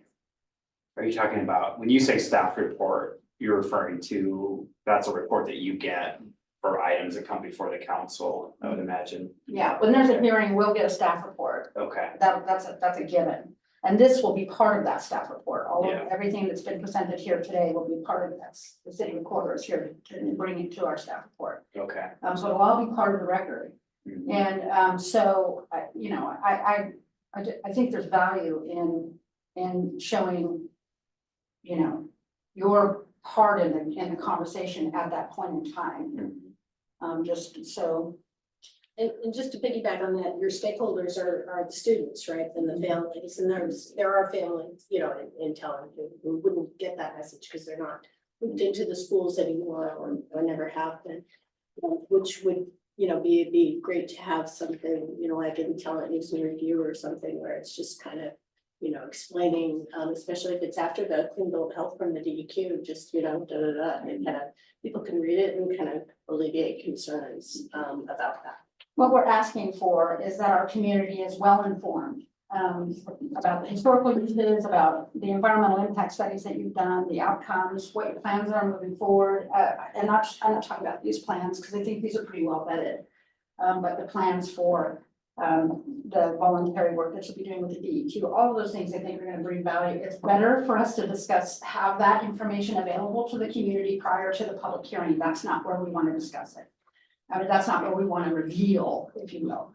So I just strongly encourage the school district to do some outreach with talent, with the city of Talent, and to Eleanor's point, there's just a really large retirement community in Talent, and they're not as connected with the school district. They're not as connected with this information. We just want to make sure that everybody's aware what we're annexing. I think Some of this wasn't part of the conversation in Talent. Was this part of a conversation that was the meeting at Talent Community Center initially? There were some public meetings around this project when we were looking at the Talent right of way and right, that there were several, am I remembering correctly? There were several public meetings held in Talent where we kind of all came together and had conversations about moving forward with this, Jay. Well, yeah, I mean, as part of the UGB, there were some questions about environmental, and the district committed to doing the phase, doing the phase one and seeing what it showed, and then when the phase two was recommended, then that's what they did, and that's that step, and the next step would be voluntary cleanup program and no further action letter. That process is typically done as part of development, right? So you gotta get approval to move the lines, get the stuff done, and move forward with development, and then you have heavy equipment out there that's building stuff anyways. And it's then cost effective to do the process to move the dirt and get the NFA out of DEQ. That's the standard process. Right, so I guess to speak to your concern of that the public knows what's happening, was I think there were several public meetings held. I think With the she's city of Talent. specifically referring to the environment. Oh, okay, I apologize, Which is I misunderstood. Somewhat, well, it is new. I mean, the phase two report we got on the 20th, yesterday. that's right. Yeah. Somebody asked me today, why did it take you guys so long to get it to us? And I said, because they just got it. It's dated March. Yeah, March 20th. Yeah. So I apologize if I misunderstood about Okay. your question about letting the community know. And so long as we're doing Okay, this ahead of what right. is typically, is Right. required, but this is so. Well, there's no requirement, Yeah. this is annexation, the legislative matter, it's a purview of the council, and so there is no, like, what you would usually see is criteria for this stuff, other than the steps of the RPS process, with Dawn and I both served in the RPS process, at the very early age of the process. It's a robust process that requires a lot of community engagement. The piece that's new is the environmental study, and also the report that we received last year from the city manager, and that triggers curiosity and more questions, and just a need to be more transparent and really upfront with our community about this property. I'm confident that this will serve us well, serve us better than not. That's really where I'm coming from. And especially having read the summary and the outcomes and the conclusions of your report, I think this is a good thing. And we don't want to sit here and tell you how to do your jobs. We just want to suggest that given the potential for misinformation here, I think that writing, doing the doing the outreach with the community is probably a good idea. Can I say something? Please. So we, a couple of years ago, because we had this information, we hired, a person that helps us get out information. And he's amazing, and I think that Brent probably wrote on his notepad to let Joe know, and I mind meld. So I think that, we've learned through the process on how to get out to the community, and Joe has been doing an amazing job. But I think, what you're asking for also is for us to keep you in the loop as well. So I think Brett probably wrote that down too, to let Joe, let you guys know when something was coming out. So I have full confidence that Joe will probably hit as much social media, newsletters, newspapers, regular news stations, and try to cover it as much as possible. And we also try to do a good job to do English and Spanish, and to make sure things are accessible to our community. It's something we have found out, and I appreciate your concerns, but it's one thing that I feel like our district has been doing really good lately is getting the communication out and not the misinformation, we've been trained in misinformation. So I like to say that I have full confidence that we will go hopefully above and beyond what you're asking. Yeah, that's great. And I I have the guess same confidence. just loop us in so we can. Yes. Oh, yeah. When people ask us, we can. Oh, make sure totally. we, Joe will be sending you, throwing Joe under the bus. I think it's important to say, because this is part of the record, that Michael and Brent have both been great to communicate with over this. Michael and I have been communicating for a year about this, and Brent and I had a really great conversation maybe a month ago or so, just talking about this is the best way to proceed with this information, and so that the end game is to install confidence into the community about the project. And that's our motivation as well. So.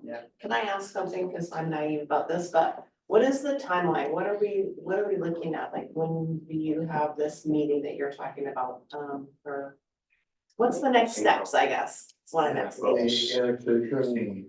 Action, I think, is scheduled for the second council meeting in April. So that'd be the second would be the April 16th. 20th or the. I think it's April 16th. April 16th. Yeah.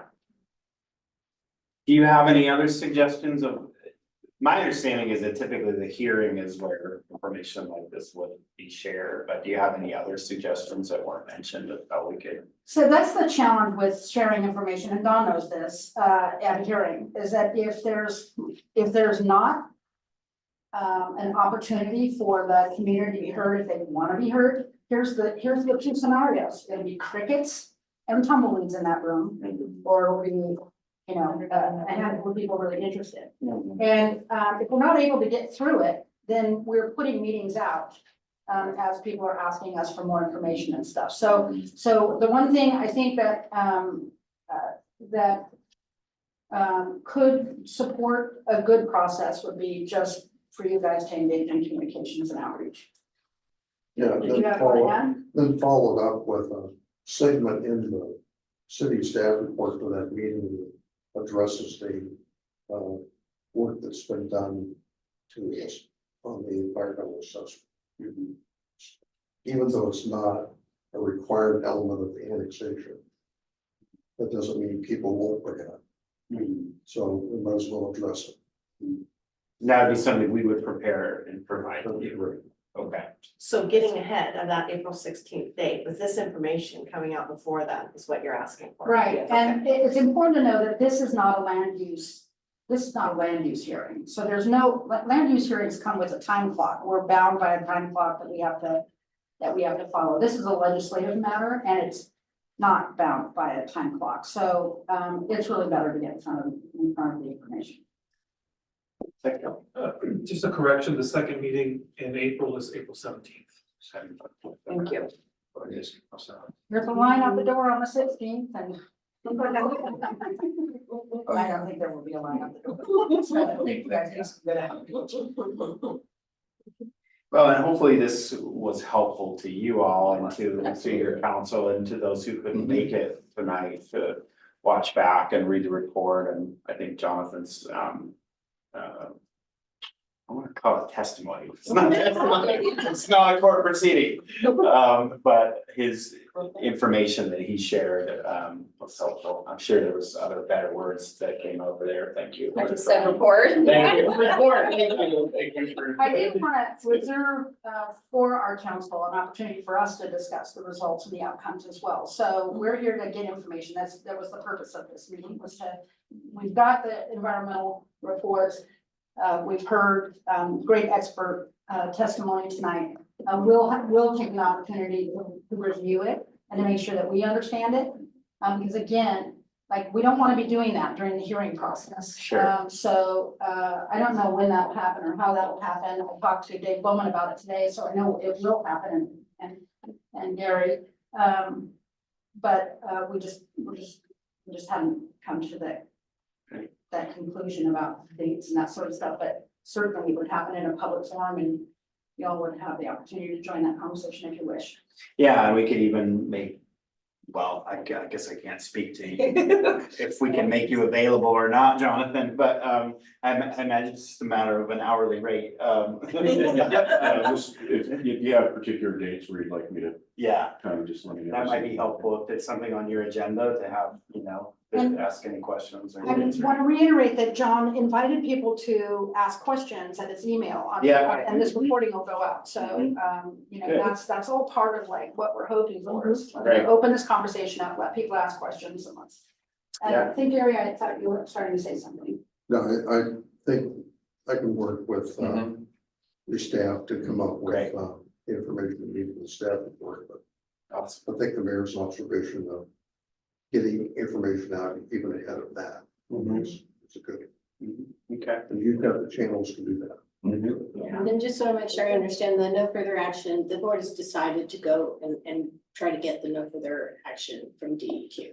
It's not something the board's taken action on, but it's already that's a superintendent level Okay, thing so that's you're- already in the okay. works, yeah. Okay, great. Yeah, that is our plan, Okay, yeah.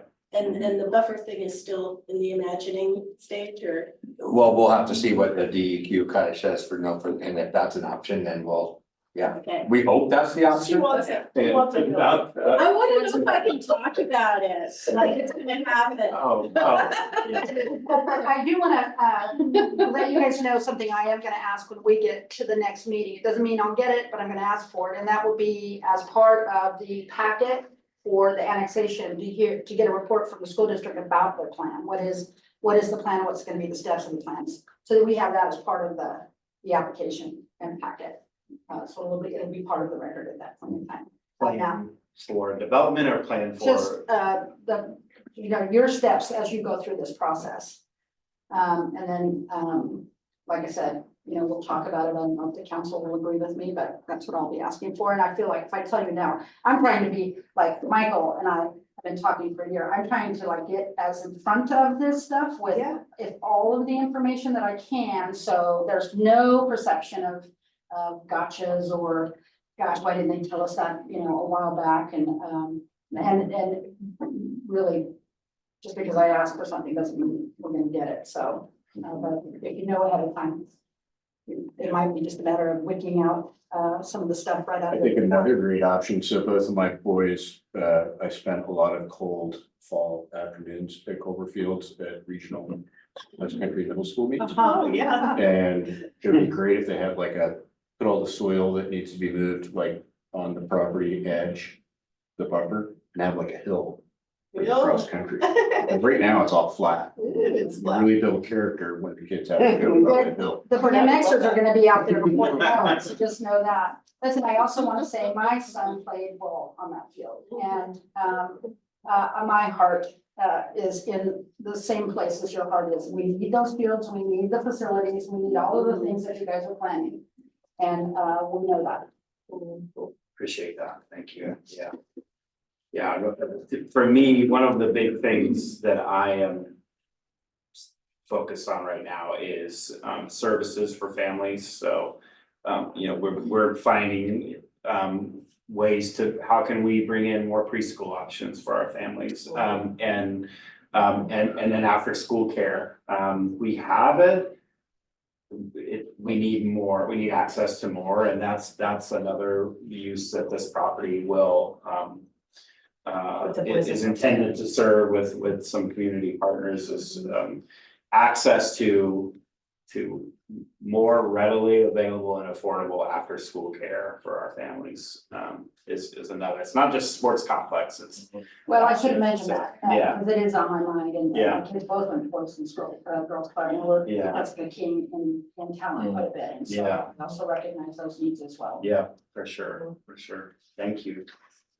Thank you so much. Great. Anything Yeah, else? thanks a lot, you All right, guys. we're Yeah. adjourned. Thank Yeah. you so much. I know, I didn't have a gavel. I have an extra, my Is Nancy still in the phone? Oh, she